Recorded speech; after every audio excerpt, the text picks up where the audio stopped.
everything in my life is my choice.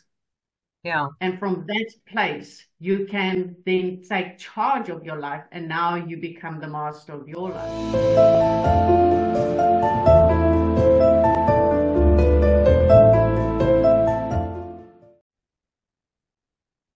Woo! I'm excited. There we All right. go. Hello, Sue. How you doing? Hi, Jeannie. Well, and you? I'm great, thank you. I'm so excited. Yes, let's start and let's hear about a little bit more about you, who you are. So let me ask you, can you tell us about your journey and what led up to you specialize in brain profiling? I was introduced to brain profiling in 2011, where a dear friend of mine told me what she was doing. She was working very closely with Dr. Kobus Neetling, who is the man behind brain profiling in South Africa and actually has done quite a bit of work overseas and is very involved with Professor Torrance. But basically, what my path looks like is that I started questioning my own path, and I was at crossroads where I couldn't really figure out what I was really wanting to do. And, you get to a point in your life where things don't really gel anymore. So I decided to qualify as a brain profile practitioner, mainly to help myself and my family. And that was the start of many insights into how we perceive the world and how we function as a whole. And it's also led me to immerse myself completely into the field of neuroscience, where I'm not qualified, but obviously have accumulated a whole wealth of information, and also with logotherapy, which is very, very, very closely linked, in my opinion. Right. It is interesting how we all just, once you get an interest in a certain area and because in the end everything is interlinked, and we expand, our information becomes so enormous that we are carrying. Absolutely. And that is really what happens. When you start following a path where you've got an innate interest, yes, that's exactly what happens. When you start immersing yourself into something that you're really interested in, a whole new world opens up. And you get Yes. excited about it and you want Yes. to do it. You want to do more and more of it. But in the Yes. process, you're actually helping yourself in order to help other people. And I'm sure that's Yeah, what you found in your practice as well. absolutely. It is through that process of wanting to find our answers, Yes. that we then go out and become that for other people as well. Yes, absolutely. So, what drew you to the field of neuroscience and logotherapy? My dad and I had lengthy discussions. I feel that it's something that really started in a very early age in me. I was curious. I wanted to know more about why people behave and do the things they do. And obviously, a person always have a backstory. There's always some sort of trauma or a question that you have in your life that leads to something that interests you. And exactly like I said, I did it purely because I needed answers. But because my dad and I had such a close relationship and could talk about neuroscience and psychology and a lot around philosophies, it's always been a field that interested me because I realized how unique we all are and that what we were doing and what we were told by people in the world, whether it's at school, parents, friends, it doesn't really matter. We were a little bit, I would say, distanced from what we really innately wanted for ourselves. So I needed to understand that about each individual. And in fact, I've actually come to realize that the path that was chosen for me was completely opposite to what my interests are and what I innately go to as a brain profiler. Yeah, yeah. It is interesting how those challenges, because I think everybody who's working in this field, it's that one challenge that says this is it, Absolutely. and we change. Yeah. So, Sue, let's have a look at because I'd love to know a little bit about you. We work together, which is amazing. But I would like to ask you now, what in your professional or personal background, can you share a bit about your journey and how you've become involved in transformational coaching and the holistic practices? Yes, so as we were saying, we all reached that point. So for me, it happened during my divorce. I sort of have that defining moment in my life before, my life after. Mm. And I realized during that period that I needed to change. Life was not working for me the way I was living it. It really did not serve me. And I got to that brought me to a point from here on, I'm getting the opportunity to start a new life, totally new. And I really had to build from foundation. I had to rebuild a new life. And that transformation that I went through, the person I was before that and the person I am now are two totally different people. You know, the things that still give me joy is there, but the way I look at life and the way I approach life is completely different. In the Yes. process, I took complete responsibility for my life. There's Yeah. no ways that I blame anybody out there for anything, because I have learned that everything in my life is my choice. Yeah. And from that place, you can then take charge of your life, and now you become the master of your life. And so that process through discovering who I am, because I don't think we really, like you just said, we don't really know who we truly are. No. And I even see it in my practice.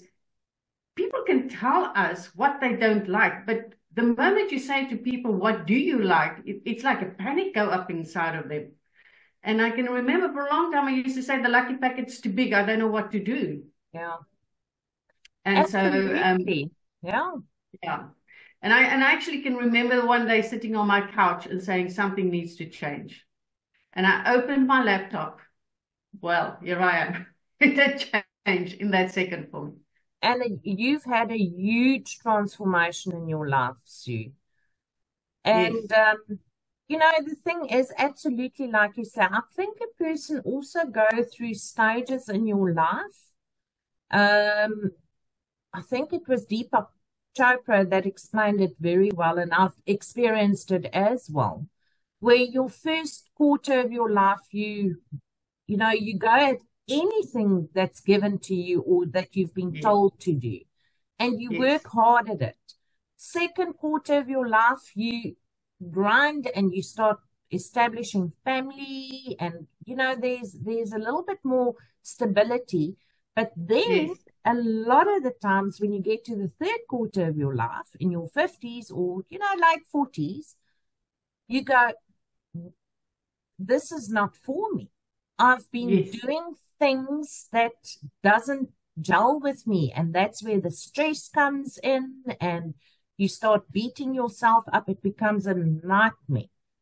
So I It is. really believe It's that that, so-called life crisis that we hit, that midlife. yes, at But midlife, yeah. absolutely. But So, I would not want to change anything from my life before, because it really brought me to where I am now. And I have got such gratitude for that. And I got to experience that of being, but now it's me. It's about, and in that being me, I can give so much more to other people, because now I'm not pouring from that half cup anymore. Oh, well, most of the time, empty cup. Because yes, when you do what you don't love, when you do what you do because society dictates what you must do, you empty most of the time. yes, and it becomes hard. Very Every hard. day becomes harder and harder until you can't no more. Yes, That's where we start working with the people. exactly. So, what inspired you to pursue a career in mindfulness and transformation? You've basically answered the question, I but basically yeah, answered it. yeah, But as I was busy changing, people said to me, "What did you do? How did you get here?" Because my friends could see that this person was changing in front of their eyes. yeah. And yeah, so I knew that I did not know enough. So that's also important, that we do acknowledge when we don't know enough. But Absolutely. I knew that I didn't know enough and I needed some structure. Mm. And that day on the couch brought that structure for me. Yeah.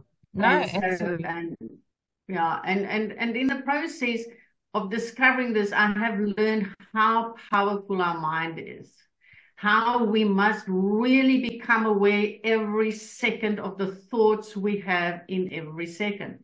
Yeah. And that just, we think so many thoughts. And when you do research, you see that they say we think between 60,000 and 70,000 thoughts every day. And 95% of that thoughts you thought yesterday. So we're really just thinking in circles. We're not going forward. And, Yes. and then when you're beginning to understand how we work and how we behave because of our thoughts, you can see the life that you are creating. And so mindfulness is vital. As far as I'm concerned, you've got to become aware every second of the thoughts you are sending out.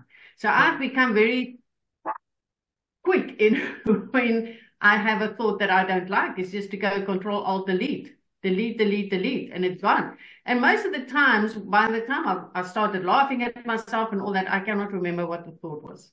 Yeah. Particularly in my work, and this is where you and I actually clicked, and there was a light bulb that went on for me.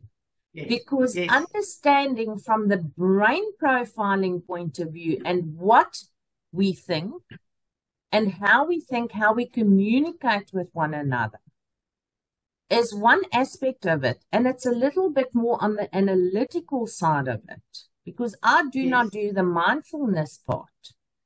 yes, But I realized that there was a missing link. So I predominantly, same as you, Sue, we work with entrepreneurs, essentially. yes, essentially. And we also essentially maybe work with older people. In my practice, I work with people that are literally at crossroads in their lives. Mm. And I've come to realize it is all good and fine to establish what it is that they are good at. What, everyone always talks about their strengths and their weaknesses. I don't see it Yes, as a weakness. I say their not at strengths. all. And there are pitfalls that a person can learn from. And if you know how your brain works, out of which sphere of the brain you're working out of, and that comes innately, everything gets Exactly. easier. But the missing link is even now that you've figured out exactly what it is that you like or dislike, because I've done a lot of research myself, and I can tell you, in my opinion, about 90% of people when they get to crossroads and you ask them what do you like, what would you like to do, they say, I Don't don't know. know, I've got They no don't know. idea. Absolutely. And that is where I then do the exercise, and we go through the program where we establish out of which sphere of the brain are you innately operating from, because you want to try and stay there. You want to also establish what the pitfalls are, and then obviously work on that and see how you can fill it in, whether it's getting help from other people, doesn't matter how it works. But the missing link is, now that you know what to do, How? that's all good and fine. But what about the holistic side of it? And what about how do you actually go and do it without keeping going back to that Yes, gyro that goes yes, crazy in your mind? And that's where I took hands with you, or where we took yes. hands and saw that is the link, because now you've got to start from a clean slate. Am I right? Absolutely. Absolutely. And that's what transformation is all about. It is really rebuilding yourself. It's not, and people must not think that transformation is a decorating job. it is major construction. And it really, you change the way you look at your life, because I will take you through processes where you really begin to understand how you function. So now with the work with you, and you understand how you will approach your life, makes it so much easier, because the way your brain is going to function, you approach life in a certain way. And in the past, I used to be an incredibly analytical person. I would take anything and look at it from 6 sides, and if there were 2 and still another 6, I would do that as well. Yeah. I really had to dissect everything. And the happier and the stronger I became in myself, that started shifting, which you will see in your brain profiles, how people shift from the one to the other side. Absolutely. I mean, my brain profile shifted. Prior to a major event in my life, I was extremely analytical as well. I was L1, L2, extremely strong. I had a huge event in my life that took place where I needed to make a shift. Yeah. And I did. If you look at my brain profile today, and it doesn't happen often, but it can happen, where there's a huge event that happens in your life, or suddenly you create a massive interest in something, your brain profile changes. Now I'm very strong R1. The L2 is still there, which I'm happy about. And it doesn't mean that I've lost my ability on the analytical side. Not at all. No. That's still there. No. And I can always tap into it. But that shift had to happen. But the reason why you and I took hands is because, yes, I made that shift. But there was internal shifts that I also needed to make. And that's how you and I are working together today. Because otherwise you're on shaky ground, because you don't know what to do with that. Because it's like you're entering a new life, but how do I function in this life? Well, yes, that. And I would also want to say that your limiting beliefs are then kicking into gear. So you've made the shift, but you still don't believe in yourself because you haven't worked on those limiting beliefs. No. So I can tell someone, listen, you shouldn't be a painter, you should rather be an engineer. But automatically, because of our conditioning, we go straight to the limiting beliefs, and we say, we can't do it, I'm not good enough, I'm not this, I'm not that. You know all about the limiting beliefs. Absolutely. And this is where this work is absolutely crucial. Crucial. Absolutely. Because remember, your whole life is just beliefs. Yes. Everything in your life is a belief. And so when you have run for how many years, however old you are, that this is, and especially those things where we're not there anymore, but that we followed the family shoes. My dad was a carpenter, my dad was a doctor. I've got to follow the same line, and we weren't allowed to open up. And we really, and you became the rebel if you opened up, and it really was a struggle. Yeah. But we've got such different personalities and the way we work and all that. And if we don't look at that beliefs that structured that life for us, where we come from, how do we become individuals? Because most of us run beliefs of society, of the family, of schooling, of everything, and we stay stuck in there. 100%. And in my approach, I always say to people, indecision really comes from a place of not believing in yourself. Absolutely. And with indecision, you're going to stay in limbo for the rest of your life. So you're never going to actually move forward. You're always going to doubt what you're doing, and you will be in limbo, and you will be broke for the rest of your life. Literally. Absolutely. There's no reason for any of us to, we weren't placed here to work so hard for everything.